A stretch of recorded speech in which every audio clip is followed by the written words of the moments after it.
Ladies and gentlemen, and this is Kane's Wrath, the best RTS and Command Conquer sendoff, part 2, I guess. I did the half video yesterday. Okay, so far this game's lore is great. I guess it feels very similar to Stalkers in zone-wise, right? How, you know, there's a safe zone, but there's also a wasteland zone, and there's a problematic zone. Basically, there are two factions. One of the factions, apparently the good guys. Not much of good guys. They basically kick off anybody, you know, I don't know who they kick off, a poor or something like that, to fend for themselves or something. And other side is just fanatic, but they say that they are going to end the tyranny of whatever. So basically they are not wrong there. So it's a political gray area, which is awesome. It's not, oh, this is bad guy, this is good guy. Politics is good somehow, right? It feels very real. This game has scenes, very different type of, you know, real shooter scenes, just like apparently Red Alert 3, which is where the meme comes from, which I'm gonna watch tomorrow, I guess. Bricky made a video about that. So yeah, so far this game is great. RTS, you know, real time, not, you know, turn based, but real time, you know, game. So basically it's any modern strategy game, right? Like Total War shit like that, but it's fun. I like how the voice actings are really good, right? So they basically made voice actors like feel the characters and say it that way. So it's really awesome. Let's watch it.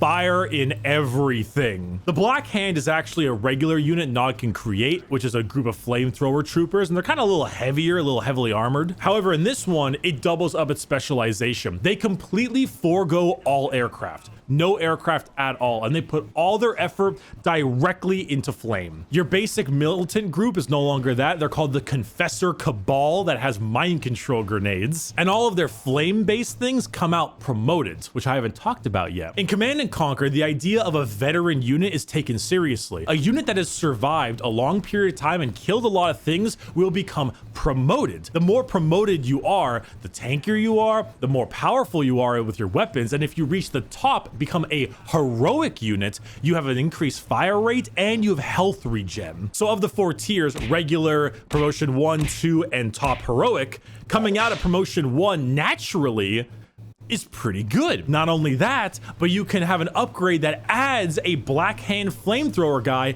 to every infantry squad you make. You just want some regular confessors with their guns, there's a flamethrower guy in there. Missile launchers, there's a flamethrower guy in there. There's a flamethrower guy everywhere. You could upgrade them with blue purifying flame. Do you know the power and the fun of taking 2 flame tanks with blue flame, bringing it into the backline of your opponent's base and watching as it instantly melts every building they've ever had? Hell, they're blue means is really hot, like insanely hot flames. So of course it's gonna melt anything. I like that they had realism there, like that. Giant Walker, the Avatar, it's called the Purifier now. Laser gun, sure. Mounted flamethrower on every single one of them. Oh, you know it. They even have commandos, which we'll talk about in a moment, but they can make 2 of them, and they both come out at full heroic rank, max rank. Yeah. Oh yeah. Black Hand is fun. You can literally amass an entire group of infantry, and you don't even need to tech for anti-infantry. Why tech for it? Everyone has a flamethrower. You already have it. Just mow them over in a wash of blue, purifying flame. I mean, come on, I play Sisters of Battle in Warhammer. Is there any surprise I like this? The Marked of Kane, however, bit weirder. They're a little bit more on the cybernetics. So Black Hand basically don't think anything. Just give everybody flamethrower and call them exterminators, and they will basically wipe everything down. Love that shit. Side of things. We're talking cyborgs. Regular militant squads are in fact turned into something known as the Awakened. In fact, if you have a bunch of militant squads dying, you could actually have them rise up again from the dead as these Awakened squads. They have Tiberium Troopers, which are a variant of the flamethrower Black Hand, but they fire liquid Tiberium instead. That's a war crime. They've got tons of EMPs to go around everywhere, and they can upgrade a lot of their laser weaponry with a higher blue tier laser, which on Venom aircraft is oh my god, spamming blue laser Venom aircraft is a strategy I've done quite often. I mean, they're Tiberium loving techno fetishists for Nod. completely parses. Finally, with Skrin, we have Reaper 17 and Traveler 59. Reaper 17 goes hard into Tiberium. They mutilate themselves and they screw around with their bodies to add more Tiberium upgrades whenever they can. It's all about increasing the amount of Tiberium, buffing yourself with Tiberium, and having a really strong ground force that just rolls over people. Reaper 17 is a great steamroll faction because they forego their aircraft. And let me tell you, Skrin aircraft are pretty freaking good. So foregoing the aircraft, you better have something good to make up for it. And they absolutely do. They even have giant green tripods. They have this fancy unit called the Ravager. They're a good time. I like Reaper 17 quite a bit. Traveler 59 is a little bit more weird, a little more experimental. They go harder. Yeah, I like how they basically, with the DLC, they became really good, apparently. The original was kind of basic, but with DLC and this, added factions, like added sub-factions, they really thought this through. Like how to make this more intense. So basically they handicap certain areas, like some unit won't get anything aircrafty, but on the ground, they'll be killer. And vice versa, basically. Some of the helicopter squad, what that was, right? They basically come and just swarm and just kill everybody in the good guys section, right? So far to me it feels like the Kane's team, I'm not good with names, the Kane's team that he's talking about is really OP compared to the good guys so far. I don't know.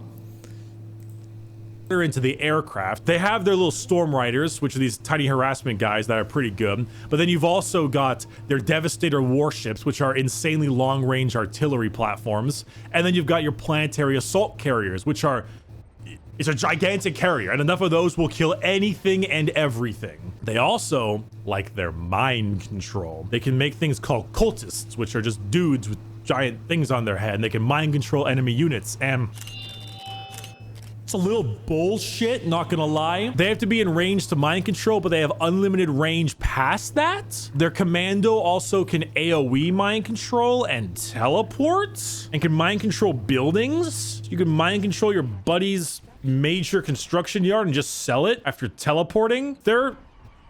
They can be a little dumb. I don't know how strong Traveler 59 are in like the meta game, but some things don't need to be good to be fucking annoying. That's Traveler 59. So with all these 9 factions, what does this give us? Well, it gives us an incredibly expansive and impressive RTS game with a ton of variety, but without ever feeling unfamiliar. See, despite all these sub-factions, no one really operates that different from each other. It's just like specialization. Look at GDI. Their harvesters have little anti-infantry guns on their top. The Steel Talons ones are tankier that can put infantry in them, and the Zocom ones have missiles.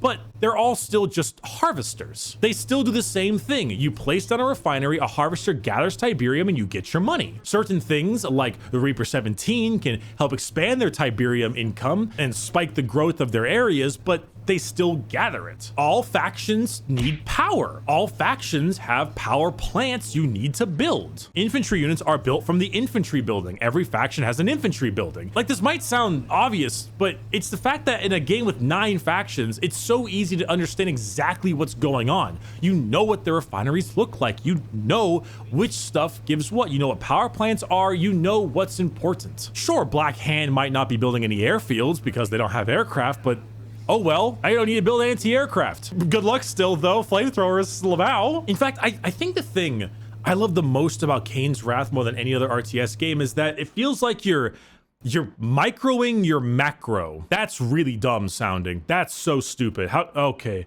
I need to explain this.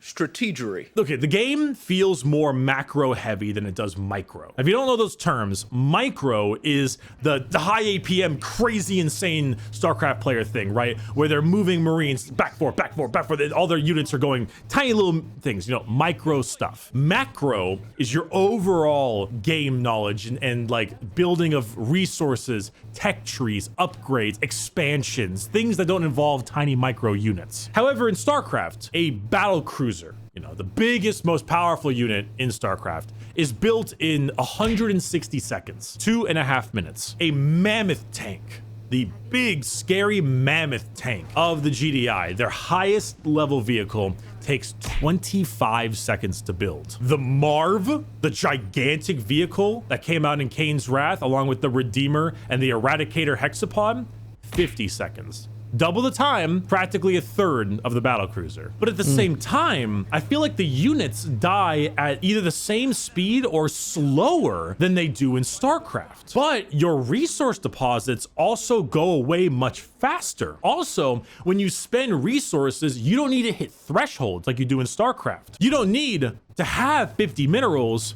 to create a Terran Marine. You just need to have anything in the queue, and then as time goes, it'll slowly be built. If you're building a mammoth tank and you run out of money, the production queue just halts and it waits till you get money again, then it continues. So with production so fast, with units dying the same speed or slower than StarCraft, with Tiberium getting removed faster, which means you need to expand more, and the actual build queues that are going on without needing to wait for a threshold, and fighting over all of the neutral buildings like Tiberium spikes on the map, I feel like I'm microing my macro. Does it make any sense? Like in StarCraft, right? Definitely. You need to build your productions faster because you're depleting. At the same time, you're building things faster, right? But you know, you're not dying that fast, if I remember correctly. So yeah, you need to manage all that shit. Otherwise, it can overwhelm. So microing the macro makes sense. All right. So how the fuck they added DLC and they made game this complex than the original one? What, they didn't have money with the original? They didn't thought that this game is going to be good or something? They clearly created cutscenes and paid money to do that. I don't know. But with the DLC, they really changed it.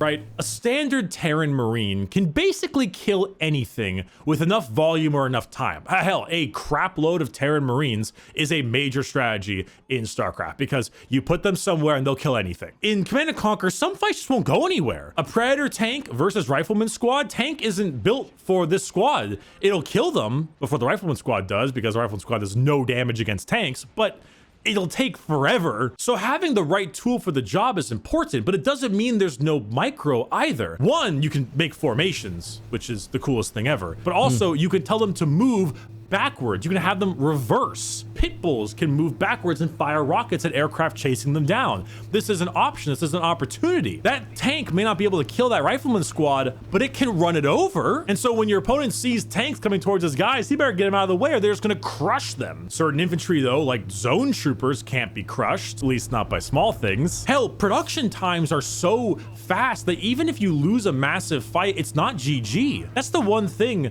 that I always feel with StarCraft is the moment I lose a major fight, like the big battle, then I have nothing at my base, my production times all take too long, I've lost the game. It's literally over. In Command & Conquer, if you lose the big fight with your opponent, you're still building. In fact, you can even build base defenses as a major part of it. Anti-infantry, anti-tank, or the really big one, the sonic emitter, or the very popular one, the Obelisk of Light, which is... I don't know, with the sound of it, I think I like Command & Conquer more than I like the StarCraft. Because of the pace of things. This way, you can still play the game even if you lose, right? It's just a battle. You just lost a battle. The war is still going on. That's the feeling. In StarCraft, like he said, everything will halt. Maybe you can continue, but it will take time, and I just don't have patience for that. So to that, I feel like, and even with the look, let's be honest, StarCraft, with the look, Command & Conquer, this looks kind of good. Obviously, I have no fucking knowledge of RTS at all. So veteran people might hear that and be like, what the fuck are you talking about? I can't understand that. But from what I'm hearing from Bricky so far, it feels like this game might be more fun and more continuous fun. A mega campaign, basically. That will feel worth it if you play long enough time. It won't feel like you just did an exhibition match of something and you just stop and move on to something another, right? I don't know. And obviously the factions, right? I was thinking that, Kane's faction is really OP, but I think I mistook the last few factions that, mini factions talk about. I think those were the alien factions, right? I don't know how I missed that one. Or did it just glossed over it, didn't realize it? I don't know. such a badass building. So despite the fact that your opponent may have won this major fight, you're pumping out infantry, you're pumping out base defenses, you're pumping out stuff. It's not about just winning the fight and you've won. You need to follow up. If you spend so much time microing your units and trying to get rid of your opponent's big army, and you've neglected your base, you might not be able to finish the job. And because you've neglected your production queues, guess what? You're on even footing again. That win meant nothing. It just makes the game feel like it's never over until it's over. Resources don't completely deplete. They regrow over time, slowly, but they do it. Harassment techniques like killing harvesters is a popular option, but harvesters can always be rebuilt. Buildings that have been damaged can be repaired just by clicking a button, but it costs you money to repair things. Hell, the use of multiple strike avenues, I feel like is such an important part of Command and Conquer, because you can have your big force, right? Your infantry, your tanks, your walkers, all the big stuff, and you just move that force into your opponent, the big fighting force, you know? Classic ground war. But why have just this big frontline force without some aircraft support? Hell, get some Firehawk gunships and send them around the corner to bomb some of their important buildings, maybe like a power plant or something. If you're out of power, you don't get a mini map. If you're out of power, your base defense is shut down. So now you've got this giant front. Oh my god, so they are showing minimap as an actual intelligence thing from the game. It's not just some HUD that is provided to you. Now you get minimap because you have that function inside the game. When power goes off, even the minimap and all the intelligence goes off. Is that it? That is good, man. I like that bit element because it really works. Minimap just means the intelligence that brought by your intelligence agents or whatever. Force, and then you got aircraft. But what about more? What's some harassment techniques? Go kill their harvesters. You got this big battle in the front, micro some units in the back. Throw flame tanks in there to burn their refineries up. Send maybe even an engineer to steal one if you can get away with it. Bring in attack bikes because attack bikes are so annoying, and use them to kill all their harvesters off. So even if they do win the fight, you've killed their economy. So now you've got big front force, aircraft, harassment. Why not that cherry on this Sunday? Bring in your commando. There's an old saying, the deadliest weapon in the world is a Marine and his rifle. Commando is the embodiment of that saying. A commando is very small, not too squishy, but squishy enough, but he shreds infantry. He just mows them down at 1200 RPM and no infantry can stand a chance against him. But he can die pretty quickly to maybe some aircraft or something if he's out of position. That's why he's small. However, if he reaches a building, well, one commando can destroy an entire base. Once he's in there, once he's in and sabotaging your stuff and planting his bombs, one command. So this is IGL type shit, right? One soldier got in, he just put bombs everywhere, plants bombs and run away and explodes everything. This is so fucking good, right? Because you play certain games and you feel like a certain 2-3 your soldiers went in and does not much, just shoot people. Like, can't you bring bomb? Would you make this more realistic? If this were a real world scenario, they would have something to sabotage equipment with them. This is good. Commando can destroy your entire base and ruin everything for you. Once you hear that beautiful and everything just explodes, then there's problems. The game will even tell you enemy commando detected to make it very clear that there's someone there. So frontline force, aircraft support, harvester harassment, and a commando in their back lines blowing their shit up. And you're telling me this isn't one of the best RTSs ever made. It's so much fucking fun. And then you have all the support powers on the side of your screen, things like anti-aircraft and orbital strikes, and you've got like Tiberium catalyst missiles and radar jammers, and you can spawn a mothership, and oh, let's not even forget the talk about the super weapons, ion cannons, nuclear missiles, a black hole, all this shit coming together in a crazy amount of fun, an awesome game, and EA decided to tear it to the ground and completely stop making any of this shit, and the RTS genre is dead. Red Alert 3, if I'm not mistaken, is not running wonderful on PC. I think it's got problems with matchmaking, or if there even is any. And then the game after Kane's Wrath, Command and Conquer 4, Tiberium Twilight, and it fucking sucked. It was some of the worst RTSs I've ever played. It was genuinely terrible. And I think this is like a good metric of the slow decline of EA's quality. Kane's Wrath right now, it works. You can play with people. It's in 30 FPS, unfortunately, which really sucks, but an HD remake with 60 frames per second? Throw that thing on PC again? Just, EA, I know you're lazy. I know you guys want the lowest amount of effort possible.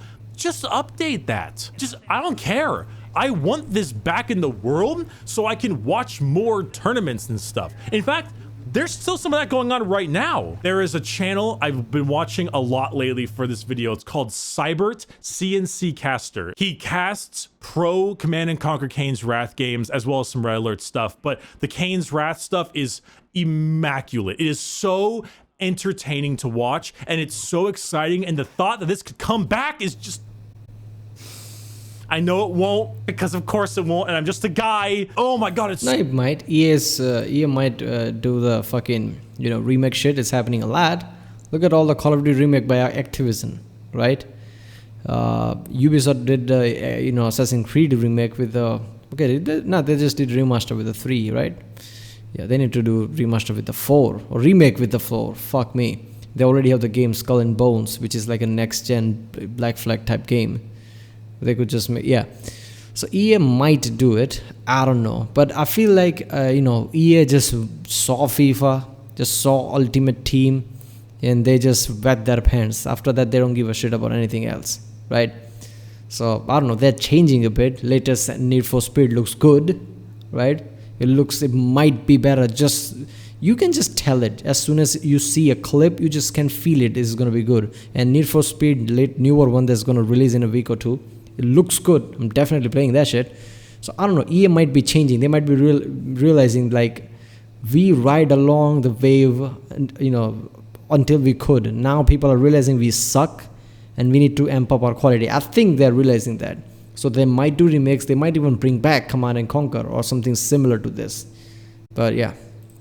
So entertaining. It's so good. It's so good to watch. I'll leave his channel in the description. Check it out. It's true peak Command and Conquer content. So much love in this game. So much polish. So much care put into it. I didn't even mention the 4X mode. There's a mode like Global Conquest where you have like a 4X elements and then you do the fight. Like it's just there. It's so good. I've made myself sad. Hopefully one day we'll make our way back. Until then, we gotta deal with... What was that mobile game they made? Oh god. Kane's Wrath. I think you need to buy Tiberium Wars first and then buy the expansion if you want to play it on Steam. I don't want people to buy it because, EA, but it's such an enjoyable experience. Oh, it's so much fun. I'm torn. Cognitive dissonance is holding two opposing ideals simultaneously. My ideals, giving EA money, more people playing Command and Conquer. I can't parse. It was a cornerstone of my middle school and high school time. Yeah, but at the same time, if people buy Command and Conquer, EA would see where the money is coming from. That might change their view. All they care about is money. So it's not the problem. It's not giving EA your money. It's the problem where you're giving EA the money, right? So if you spend it in right stuff, people, EA might realize that, oh, this is still good. And I absolutely love it, and I wanted to gush about it, and I goddamn did it, and I'm proud of it. And that's it for me. Thank you so much for watching. Yep, there we go. Yeah, I'm not gonna lie, I liked it too, right? I usually don't play games from this kind of a point of view, RTS type of game, this type of... But I don't know, all the things he pointed out is too much.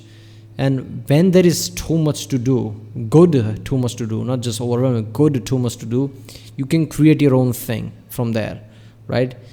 You can do, every time you play, it could be something different or combination of it. So yeah, I can see how he's liking this because it feels like it keeps your, adrenaline up every single time. Every single thing happens, you have to, microing the macro, like he says, you have to focus on that. You have to focus on your army. Battle loses, but that doesn't mean war is off. You're still going on, right? Many elements to it feels realistic, right? In war, that happens too. That's why people in war destroy supply lines and shit like that.